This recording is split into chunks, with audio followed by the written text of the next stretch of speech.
Let's try playing my own beta version of Minecraft Bingo 2.4. And as I proposed to some testers already, I will try out seed number 55555, just so that people can compare if they want to. And while the card is going to get randomized, I will take a moment to say thank you to all the people who volunteered to test already. I just selected a few folks that I knew pretty well, kind of for the first batch of testers, and have already managed to get some useful feedback about Minecraft Bingo 2.4, have found a number of bugs, and have already also just made some other improvements. And I'll talk a little bit about some of those as we actually play the game. And then, yeah, there's a few other things I want to talk about in terms of other improvements and things that I forgot to mention in the previous video, but I wanted to actually kind of play a game and try it out. And yeah, and then people were asking about the mechanics, and so we might take a little bit of a look at just kind of briefly some of the mechanisms that I use to do this after the game.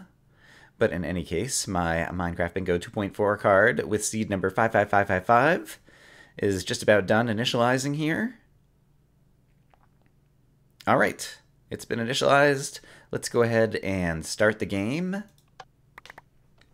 And so any of my testers who I've given a copy, or definitely check because I've given everybody pretty much an updated copy after I made a bunch of fixes from the first rounds of feedback. I now start people off in seeded game modes with a bunch of different effects that'll basically kind of keep you in place.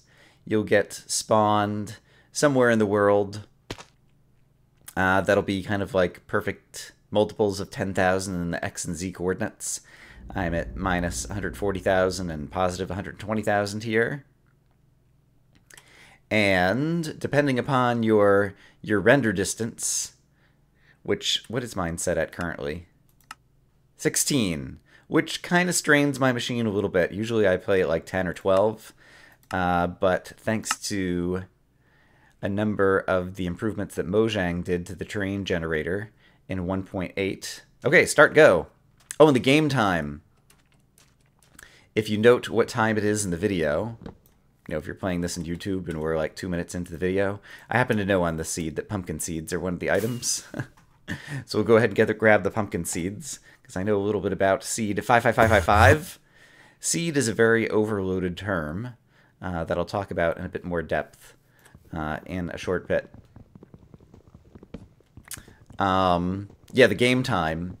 Basically, one of the things I forgot to mention is that it now measures actual wall clock time, which means at the end of the game, after you win, if it says that it took you 15 minutes and 38 seconds, if you happen to be recording video and you go back and look, it should have started the game and said start go 15 minutes and 38 seconds beforehand. And that actually works. Previously, I was trying to do an approximate time calculation based on hopper clocks and different things that could be affected by lag and different things in the game. Now I'm using the world border, and the world border actually uses real time. If I think about it at the end, we might go and check that out. But it's not particularly important. The important thing is that game time should actually be a reliable measurement of time now, which is terrific. Okay, what else is on this card? A sign is easy to create. So let's go ahead and do that, since I happen to see it. Got plenty of wood right here at the start. I don't know if the sign is necessarily on the easiest path, but I just happen to see it, and it's such an easy item. Let's go ahead and get it. We can also mention in the previous video, let's see how quickly, wow, I didn't even get a chance to read the sign. It updates if you're holding the map. Let's see. There's kind of irony stuff down the middle, so if I got a bunch of iron, I could get the middle column. And yeah, and then the diagonal with the gold ingot and the fish doesn't look too bad. Has a few possible things. Okay, the first time you set down a crafting table, you should always go ahead and make yourself a wooden pick. I think I'll just leave the crafting table here. Do we see an easy place to get stone? I do not immediately see such a place. It looks like off in this direction there's mushrooms and a jungle. And so I'm going to head off in this direction just because I think it'll be more likely I'm starting out kind of in a desert over here. Can't remember if cyan dye was one of the things in the card. I'll grab a cactus. I can't remember. Also, if I was going to need a dead bush. No, it's the fern. So yeah, getting out of the desert will be good because we'll be able to find some food animals. I see some initial stone over here. Alright, but hopefully I'll be able to kind of play the game on autopilot where I talk about some of the things. So seeds. Seed is an overloaded term. And yeah, I should have talked about this more. As someone with a computer science background, I forget that not everybody knows this. Basically, computers are very good at deterministic tasks. You can give them an algorithm for doing something, and if you give it the same inputs, you'll get the same outputs every time, repeatedly. Computers are not as good at random things like random numbers, and you need lots of random numbers for lots of different things with games. In the case of Minecraft, you know, each time you start a new world that you don't explicitly give a seed to, like you get a new randomly generated world that has different sets of biomes and the ores are located in certain locations. And there's all kinds of things in the game that seem apparently random. And while computers aren't good at random numbers, there's lots of algorithms. Okay, I hear some zombies over here, so I think we've got a spawner. Just like the previous versions of Minecraft Bingo, it is the case that the dungeon rate is increased by a lot. And so dungeons are very common. And sure enough, there's a dungeon. Okay.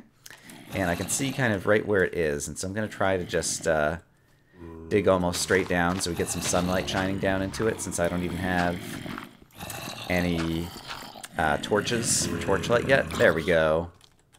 That'll work out really well. And so the sunlight should turn off the spawner. So if you're doing things with computers that need random numbers, instead what you often do is pseudo-random number generators. And a pseudo-random number generator is just an algorithm that, given one single initial random number, will generate a string of pseudo-random numbers as a result of that initial number. Wow, we've already spawned a lot of zombies in here, standing around for too long. Let's go ahead and kill these guys off and see what kind of goodies we've got in the chest that might help me out. Maybe a bunch of iron, perhaps a few rare items. I will take all this stuff happily, thank you. Alright, don't need the music disc for anything. Let's see, we got 4 pieces of iron. Let's go ahead and just get back out of here for the moment. And we'll update our bingo card and see what we got.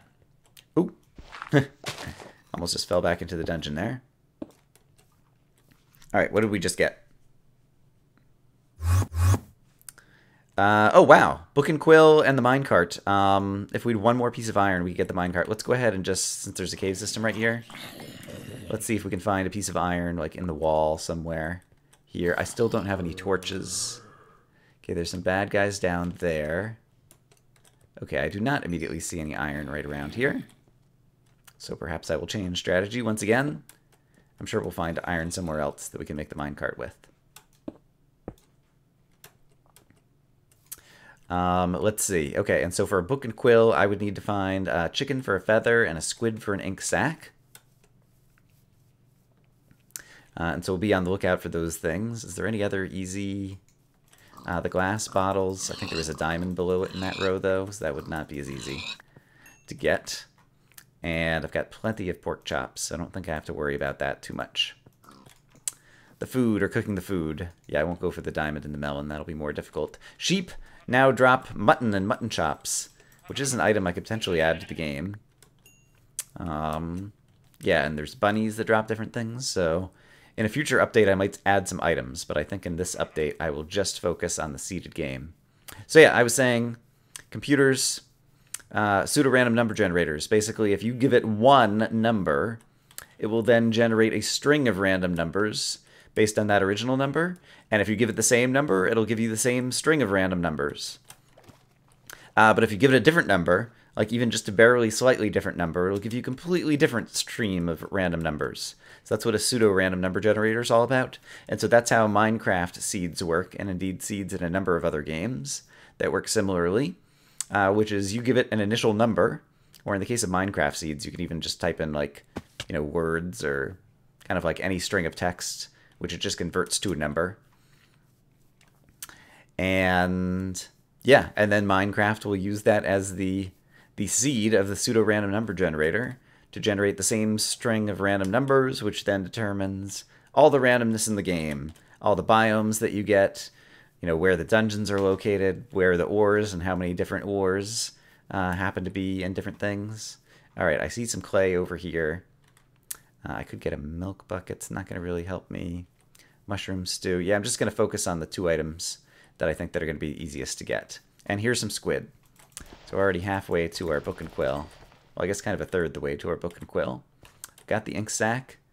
Here are reeds to make a book, and here's a chicken that'll hopefully give me a feather. And then we'll be able to make the book and quill. And I happen to pick up an apple as well, which may or may not be useful. Great. So I do not have leather yet to make the book. Right. Book and quill is a complicated crafting recipe. There's quite a few different things that you need to get for that. I'd forgotten. I'm pretty out of practice with Minecraft Bingo, as well as Minecraft in general. So in any case, a pseudo-random number generator generates a string of random numbers from a single original number. And since computers aren't good at creating the single original number, they usually use external sources when they're trying to just create randomness on their own without the person kind of like typing in a seed. The most common is with like the time. You know, if you create a new Minecraft world right now, it might use the number of milliseconds since the beginning of this year as a random seed.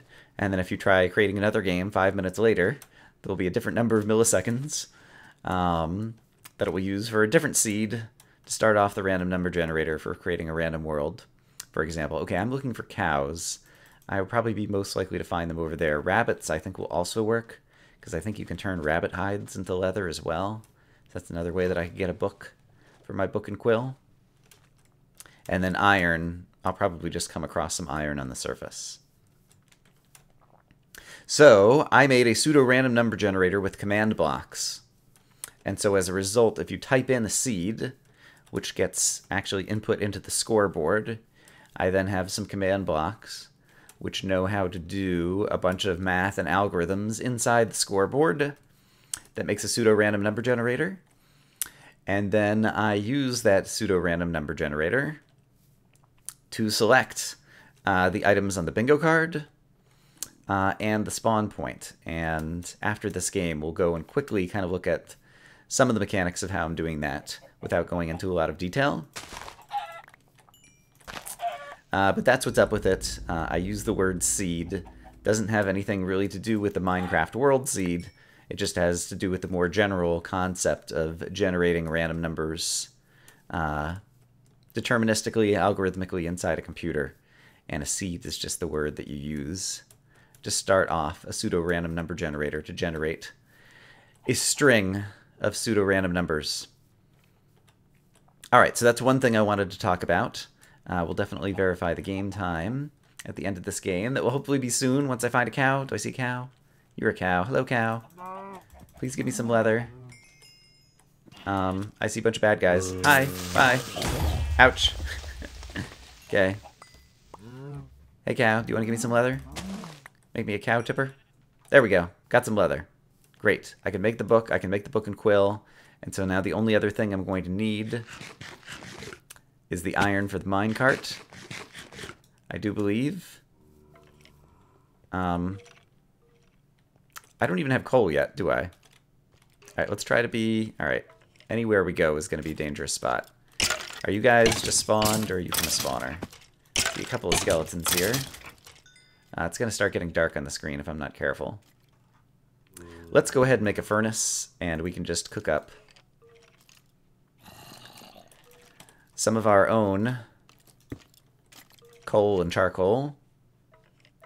No, I can't. Oh, dear. Oh, no! Yeah! Did I mention I'm out of practice with Minecraft? Yes. Let's go ahead and make a crafting table. Let's try to make the book and quill before we die. A book is like this. There we go. A book and quill takes that and that. Great. And now, can I see any iron in here? I apologize if it's dark on the screen. Yikes. Hello, skeleton.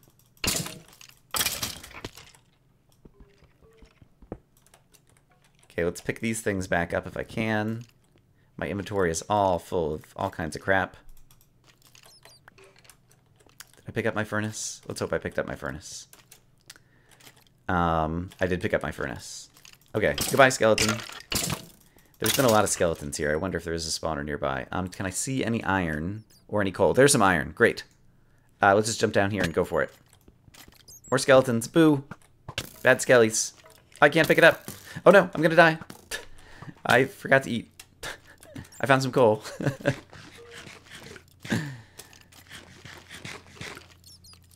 Alright, go away. Nope. Oh dear, I'm gonna die. Oh gosh, I'm awful at this game. This is horrible. As always, when you die, it will respawn you. Hopefully the spawn point. This is actually, I think, the first time I've tested that we spawned back in the same locations. That's good. Let's see if I can somehow manage to get 5 iron without dying, although it's the middle of the night. Let's see, what are the other things that I wanted to talk about that are different in the game? I think actually, yeah, rather than try to both storytell and fight off all the monsters, yeah, you guys know Minecraft bingo. And so, if I hadn't been foolish right at the end, and perhaps hadn't been storytelling, then maybe I would have successfully gotten a minecart somewhere around now, and won the game in 14 minutes and 38 seconds. And so if you happen to be watching this video and you go into rewind and see when it said start go, hopefully it would have been 14 minutes and 38 seconds ago, according to the video. Alright, so I'm going to click this line to return to spawn, which is not working for everybody. Everyone's getting trigger home not enabled, and I have no idea why that's happening. It should be working, and so I'm going to need to debug like in person, online, in a live stream or something to do something like that. Alright. So we talked about the timer, we talked about seeds. What other things do I want to show off? Yes, let me go ahead and restart the game. So I just want you to notice basically kind of what happens with the... Ooh! Alright, I actually teleported away before the map got a chance to fully update. The maps have been updating so instantaneously, but this time there are actually still some marks on the page. So I might have made that a little bit too quick. I'm sure if I drop a map on the ground and hold the map, yeah, that'll finish clearing the marks off. Okay, so there's another bug for myself. But in any case, you notice that everything kind of goes black. You have like blindness and resistance and water breathing, and I like drop you out of the sky until you drop on the ground in that spawn. And then I want to compare what happens in the seeded game spawn to a non-seeded game spawn. So I'm going to go ahead and create a non-seeded game, one of the old just kind of standard mode games. And so I'll let this card go, and then I'll show off what that looks like. Alright, so I've just created a random easy card, and just compare kind of like the startup. Basically, with this one, I'm using spread players, and I only give the player slowness. And although the terrain generator has gotten so much faster, at least for me, I know it's going to be different on different people's computer systems, but basically it's rarely the case that once I spawn on the ground, I really have a chance to move before it says start go. Like I could jump around a little bit. Yeah, I guess there's still a little bit of time here. So yeah, often people would, I didn't give people a negative jump boost, and so it's possible to jump around and like start looking at your surroundings before the game has a chance to actually start, because the train generator is still running and kind of lagging up the game. There we go, start go. But it's still not too long, and so I wonder if people have an opinion on doing it that way versus having the blindness and negative jump boost, so you really can't look around at all, you can't move around at all, and just to make things more fair. I figured that's important for the seeded game, because kind of the point of the seeded games is to make it, you know, very repeatable so that you can actually have kind of honest competition. Because I just played, you know, Seed 55555, and I cheated a little bit at the end. But then any of my testers who already have a copy of the map could also play Seed 55555. They would get the same world spawn in the same world with the same bingo card. And so, you know, they can do their score and I can do my score. And we can see who's better. And, you know, you can go for world records on that seed or your own personal best on that seed. And so that's another thing that I want to talk about, which is replaying a seed. If you want to replay a seed, if I were to do Seed 55555 again, like the trees I chopped down would still be chopped down, and I didn't place any torches, but if I placed torches, they would still be there in the world and stuff like that. But if you want to reset all of that, I don't have a good way to show it on the screen, but basically if you go into the folder, the Minecraft Bingo just world save folder or whatever, there is a subfolder called region. And if you go into the region folder and you delete all of the region files, the .mca files, which are the files that Minecraft uses to save the world, if you delete all of them except r.0.0.mca, the 00 region is the region between coordinates 00 and 512, 512. And by design, the entire Minecraft Bingo map exists within those coordinates within that region. Then you'll delete everything except for kind of like the spawn room. And so if you just teleport yourself back to 150, 150, 150, which is what it does at the end of the game if that trigger home thing is working, then you can just restart here, and if you go back out into the world will just regenerate, and it'll be completely fresh. And so basically you can exit Minecraft, you can delete those files, you can restart Minecraft, and you can replay the same seed if you want to try it again and try to get a better score and kind of compete with yourself. So I said I'd briefly show off some of the mechanism. I mentioned that there were a bunch of ocelots. Here they are. I think there's like 50 of them in a row, and they all have a different score. And so this one has a score of 50, and this one has a score of 49, and this one has a score of 48, etc., 1 through 50. And I use these guys to help out with a number of different things. Here's a bunch of command blocks that include a pseudo-random number generator and some of the other startup code to generate random bingo cards and random spawn points. And I guess I can briefly, if I go back in here and I show you the seeded game again, just for fun, I'll show you Seed 55555 again.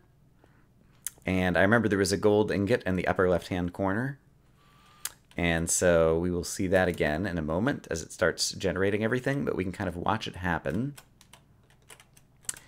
All right, there's my gold ingot. So basically over here, these command blocks contain all the different items I might put on the bingo card.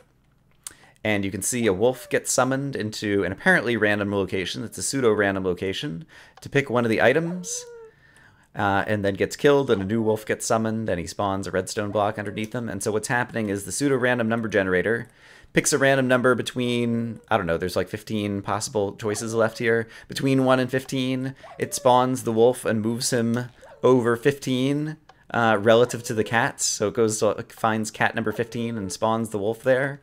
And then it picks a random number between 1 and 3 for easy, medium, and hard, and teleports the wolf, you know, 1 to 3 blocks over in that direction. And then he lands on one of these things, which picks one of the possible items to put on the bingo card. We're kind of like far enough away that the map isn't completely updating. And so that's how it generates the random bingo card. And then similarly, it will pick a couple of random numbers between 1 and 40, find the corresponding cat, and then go and activate corresponding command blocks over here that will teleport you either to like X of negative 40,000 or Z of negative 40,000. If it happens to pick that cat, if it picks the next cat over, it would be negative 30,000 and negative 30,000. So it picks two different cats, and so you might end up at, you know, positive 100,000 in the X and negative 50,000 in the Z, for example. And that's how I end up picking the coordinates for the spawn location. And since it's a pseudo-random number generator, each time it'll be the same spawn.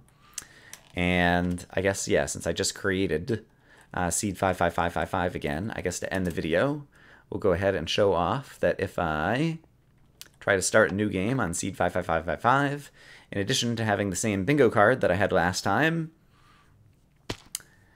I will also have the same spawn point that I did last time. Once the game will start. Yep, here we are. And so remember, I started right over here. There was a pumpkin on this hill right over here somewhere that I picked up. And I chopped down a tree over here. And there might even be, yeah, still my crafting table that I left. And so once again, if we were to exit Minecraft, go into the region folder, the subfolder of the Minecraft bingo folder, and delete all the files except r.0.0.mca, then it would delete all the information about this region, and so when we restart the game with this seed, it would just regenerate this terrain fresh, and it'd be exactly the same as it was before, except for, you know, everything would be back to normal. The tree would still be here, the pumpkin would still be here, and so you could try playing the game again and try to get a better score. That's the idea. I would like to build a community of speedrunners and have, like, you know, a weekly, some weekly speed challenges that's like, you know, play, you know, once blind on this particular seed and just see how you do, and you can compare your scores against everybody else who plays. And then also, you know, weekly or monthly, like, have a particular seed that you could practice on and play over and over and over, and do routing if you wanted to. If you wanted to, you know, go into spectator mode, game mode 3, and fly around and cheat and look underneath and discover, hey, there's a mine shaft down there and a spider dungeon, and I could use that in order to go find, you know, whatever crazy root might be in there. And so I know that if I dig directly down underneath this cactus straight down, I'll go into that dungeon and be able to get a saddle that might be in that dungeon or something like that.